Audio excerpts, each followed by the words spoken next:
Hi everyone, welcome back to my YouTube channel. My name is Alfie, the founder and content creator of the Moneymalism Ph. And if you're new here, basically we talks about minimal living, personal finance, and personal development. And if you're interested to this kind of topic, please do subscribe to this channel and help the community to spread the advocacy of simplifying life. As we all know, we must learn from our past experience, and this will help us to be more mature in life.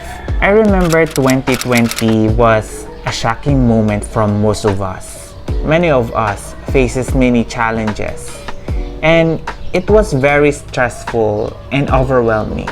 It causes strong emotions from children to adults, and most of us feel lonely and from isolations, and increases our stress and anxiety. I know in this time right now, we learn how to cope up with those stresses, and we probably find a way to keep our sanity. And this is something that we known for, diba? Being resilient. Mind you guys, I myself still struggling on how I keep my sanity. I know in the last episode, I literally said that I suffered from anxiety and never in my life was expecting that.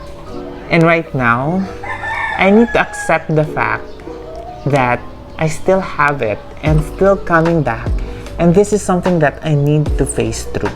Self-care helps us maintain our own health and sense of calm. We are more energized and refreshed and can provide a more positive outlook in life. And self-awareness, one of the foundation of sanity, by observing in a non-judgmental way of ourselves, we become more responsible for our reaction and action in this time of stressful events in our lives. By questioning ourselves, how am I feeling right now? What am I thinking right now?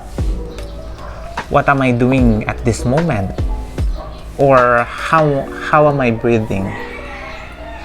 If we are able to answer them, we are in the better position to ask the next question. What do I want for myself in this moment? In this episode, I want to pause for a while and talks about the reality of what's my life going on. Bayan nating nakakaroon ng COVID-19 dahil na rin dito sa mga bagong variant. Inaprubahan po ng ating presidente ang rekomendasyon ng inyong IATF na ilagay muli sa Enhanced Community Quarantine o ECQ ang National Capital Region, Bulacan, Cavite, Laguna at Rizal, o ang tinatawag nating Greater Manila.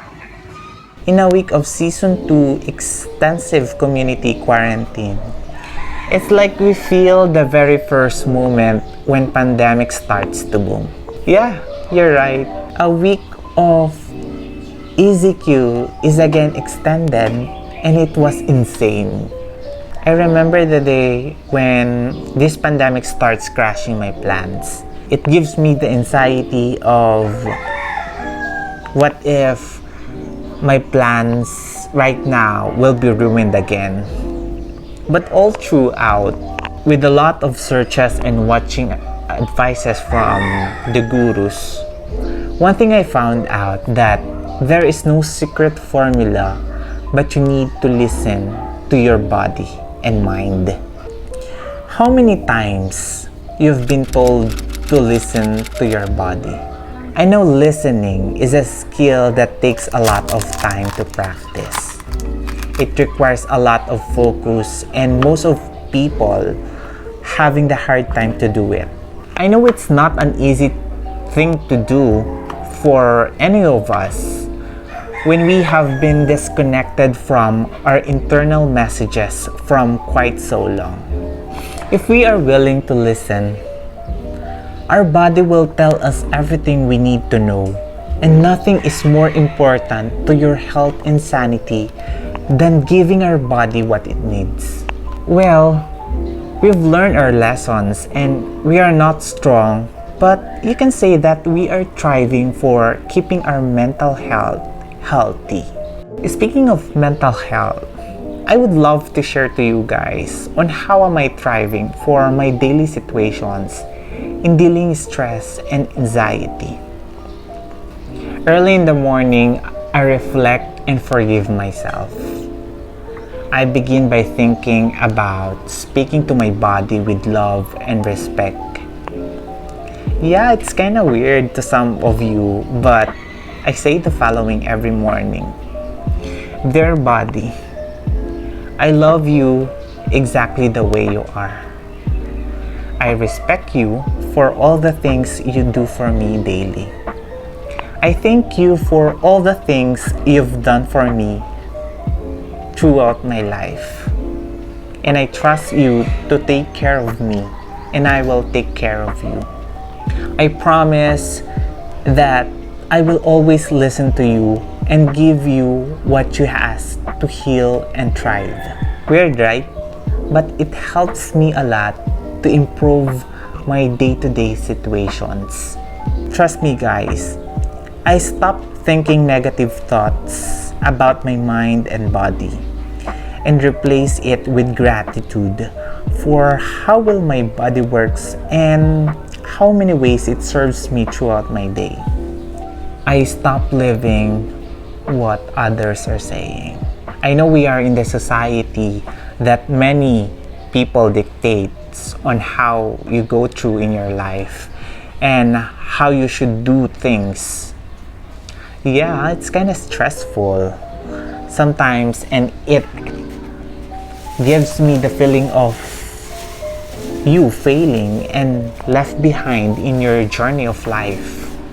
As for me, I only take some points and allowing my body and mind to be my guide to good mental health and peace of mind.